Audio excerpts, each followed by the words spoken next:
ஓம் மெய்யன்பர்களே, இன்றைய நற்சிந்தனையில் ஆசையை கட்டுப்படுத்துவதை பற்றி பார்க்கலாம். நம்முள் நிறைந்திருக்கின்ற மறைந்திருக்கின்ற இறை ஆற்றலை உணர்வதற்கு நாம் காமம், குரோதம் முதலிய ஆசை, கோபம் முதலிய 6 குணங்களையும் விட்டுவிட வேண்டும் என்று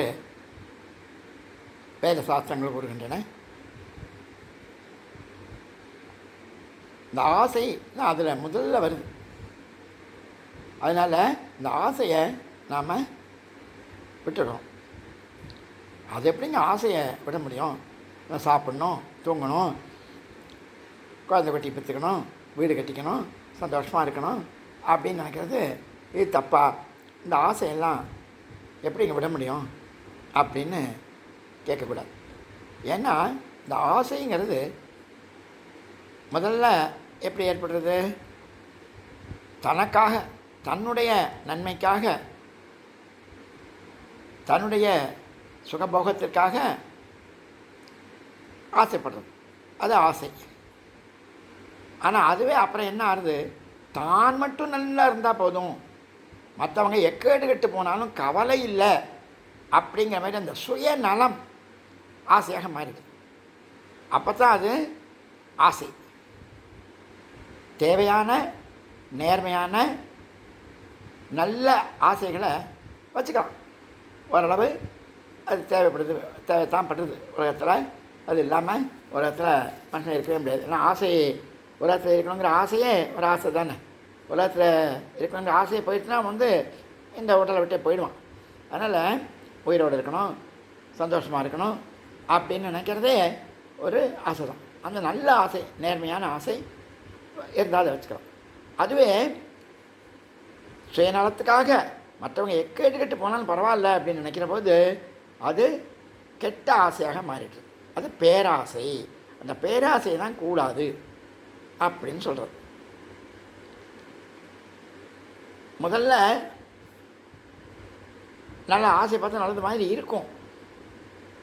எல்லோரும் குழந்தைகள் மேலே, அம்மா மேலே, அப்பா மேலே எல்லோரும் ஆசையாக இருக்கிற மாதிரி தான் நடிப்பாங்க. ஆனால் உண்மையில் அது ஆசை இல்லை, நல்ல உண்மையான ஆசை இல்லை. மகாபாரதத்தில் தர்மத்தினுடைய லட்சணத்தை சொல்லும்பொழுது தர்மபுத்திரர் ஒரு கனவு காண்றார். கன்றின் மடியிலிருந்து தாய் பசு பால் குடிக்கிறது தான். இதை பார்த்துட்டு அதுக்கு என்ன அர்த்தம் அப்படின்னு பெரியவங்களை கேட்குறார். இப்போ பெரியவங்களாம் சொல்கிறாங்க, இந்த கலியுகத்தில் பிள்ளைகளுடைய வருமானத்திலிருந்து பெற்றோர்கள் வாழ்வார்கள் அப்படின்னு சொல்கிறாங்க. கணவன் மனைவி யாராக இருந்தாலும் சரி, மாமனார் மாமியார் நாத்தனார் எல்லாரும் தன்னுடைய மகன் மேலே, மருமகன் மேலே பாசமாக இருக்க மாதிரி நடிப்பாங்க. ஆனால் உண்மையில் அவங்களோட ஏதாவது சண்டை வந்ததுன்னா, நீ வா நான் பார்த்துக்கிறேன், புருஷனை விட்டுட்டு என்னோட வா, அதுமாரி நீ வா நான் பார்த்துக்கிறேன், உன் மனைவி விட்டுட்டு என்னோட வா அப்படின்னு தான் அம்மா, மாமனார், மாமியார் எல்லோரும் கூப்பிட்றாங்க. அதை நான் பார்த்துக்கிறேன். எதுக்காக பார்த்துக்கிறது? அவங்க தான். யார்? பிள்ளைகள் தான். அவங்களோட வருமானத்தில் தான் இவங்க சாப்பிடுவாங்க. சாப்பிட்றது பூரா இவங்க தான், பெரியவங்க தான். அதான் பிள்ளைகளுடைய வருமானத்துலேருந்து பெரியவர்களாக வாழ்க்கை நடத்துவார்களாம் இந்த கலியுகத்தில். அதை சொல்கிறான். அதனால் அந்த மாதிரி சொல்லும்போது அப்போது அவங்க மகனும் மருமகளும் அவங்க வாழ்க்கையை கேட்டு போனாலும் பரவாயில்ல, தனக்கு வருமானம் வந்தால் போதும் அப்படின்னு இருக்கும்போது அது நன்மை. அது நேர்மையான ஆசை. அது பேராசை இல்லையா, கெட்ட ஆசை இல்லையா? முதல்ல புண்ணியம்னா என்ன, பாவம்னா என்ன? பரோபகார புண்ணியாய, பிறருக்கு உதவி செய்வது, நன்மை செய்வது புண்ணியம். பாப்பாய பரப்பீடனம், பிறருக்கு தீமை செய்வது, பிறரை துன்புறுத்துவது அது பாவம். அப்படி பண்ணும்போது இது இந்த பேராசை கெட்ட ஆசை, சுயநல ஆசை. இது மற்றவர்களுக்கு மகனோ மருமகளோ யாராக இருந்தாலும் சரி, அவங்களுக்கு அது கெடுதல் செய்யக்கூடியது இல்லையா? அதனால் அது பாவம் இல்லையா? அதைத்தான் சொல்கிறது. அதுதான் ஆசை, பேராசை. அதை விட்டுணும். நல்ல ஆசை, நேர்மையான ஆசை, தேவையான ஆசையாக இருந்தால் அதை வச்சுக்கலாம். அது நல்ல ஆசை, அது வச்சுக்கணும். அளவோடு இருந்தால் அதை வச்சுக்கொண்டு தான். அளவுக்கு மீறும்போது அது பேராசையாக ஆகிடுது. சரிங்க, இப்போ கடவுளை அடையணும், கோவிலுக்கு போகணும் அப்படின்லாம் நினைக்கிறது அதுவும் நல்லா, அது ஆசை தானே, அதையும் விட்டுணுமா அப்படின்னு கேட்கக்கூடாது, கேட்காதீங்க. அதையும் விட்டுறது தான் வேணும். ஆசை அருமீன்கள், ஆசை அருமீன்கள் ஈசனோடாயினும் ஆசை அருமீன்கள். கடவுள் மேலே கூட ஆசைப்படக்கூடாது அப்படின்னு திருமூலர் சொல்கிறார். அது எப்படிங்க? கோவிலுக்கு போகணும், தீர்த்த யாத்திரை போகணும் அப்படின்னா நான் நினைக்கிறது ஆசை இல்லையா? நல்ல ஆசை இல்லையா?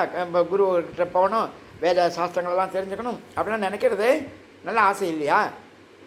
அதெல்லாம் அந்த ஆசையெல்லாம் விட்டணுமா அப்படின்னு கேட்டாக்கா அதை தான் சொல்லணும், நல்ல ஆசைன்னு சொல்லணும். அந்த நோக்கம் என்ன அப்படின்னு புரிஞ்சுக்கணும். நோக்கம் நல்லதாக இருந்தால், நேர்மையாக இருந்தால் அந்த ஆசையை வச்சுக்கலாம், அது நல்ல ஆசை. அதுவே சுயநலத்திற்காக, சுயபோகத்திற்காக வரும்போது அதுதான் பேராசை, அந்த லோபம். அதைத்தான் விட்டணும் அப்படின்னு சொல்கிறது. நல்ல ஆசையாக இருந்தால் வச்சுக்கலாம், கெட்ட ஆசையைத்தான் விட்டணும் அப்படின்னு சொல்கிறது.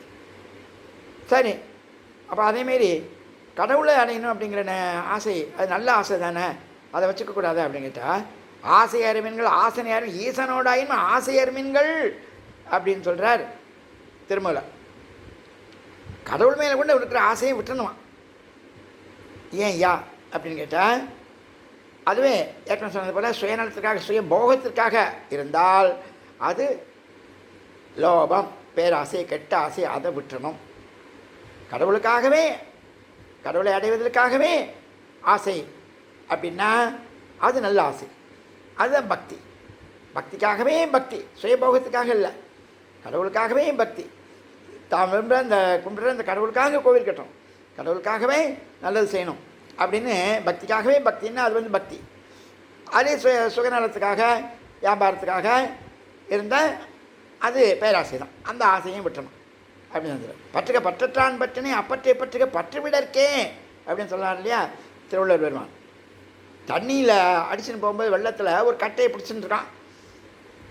அப்போ அங்கே ஒரு படகு வருது. இவன் அந்த கட்டையை படகை பிடிச்சிக்கிட்டு அப்போ இந்த கட்டையை விடணும். படகை பிடிக்காமல் இந்த கட்டையை விட்டான்னாக்க இந்த ஆற்றுல அடிச்சுன்னு போயிடும். அதுமாதிரி மரம் ஏறுறவன் ஒரு கிளையை பிடிச்சிக்கிட்டு தான் இன்னொரு கிளையை விடுவான்.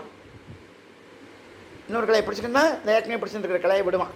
அப்போ தான் ஏற முடியும். மரத்தில் ஏறுறவன் கையை அழுத்தி ஊனிக்கணும் தான் காலை இப்படி தூக்குவான், காலை அழுத்தி ஊனிக்கணும் தான் கையை விடுவான், மேலே ஏறுவான், மரத்து மேலே ஏறுவான். ஒரே நேரத்தில் ரெண்டையும் விட்டான்னா கீழே விழுந்துட வேண்டியதான், வெள்ளத்தோட போயிட வேண்டியதான்.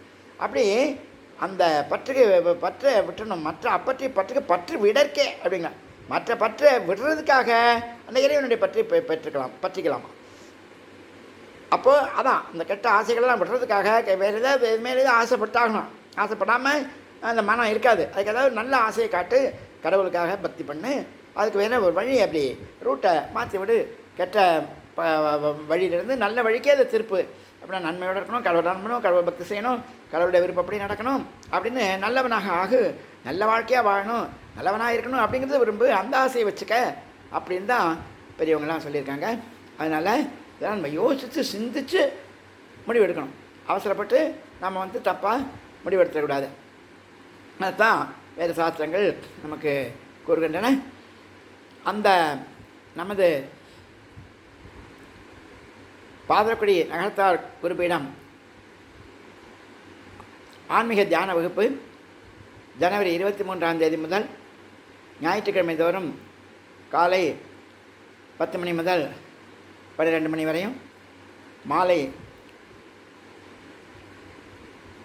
3 மணி முதல் 5 மணி வரையும் நடைபெறும். வாட்ஸ்அப்பில் 250 அன்பர்கள் நமக்கு இருக்கின்றார்கள். அவர்கள் அனைவரும் பதிவு செய்து கொள்ள வேண்டும். இன்னும் ஃபேஸ்புக்கில் ஏராளமான அன்பர்கள் இருக்கிறார்கள். அவர்கள் அனைவரும் அவசியம் இந்த வகுப்பில் பதிவு செய்து கொண்டு ஜூம் மூலம் தொடர்பு கொண்டு இந்த அரிய வாய்ப்பினை நன்கு பயன்படுத்திக் கொள்ளுமாறு அன்புடன் கேட்டுக்கொள்கின்றோம். நன்றி. நல்லாசிகள்.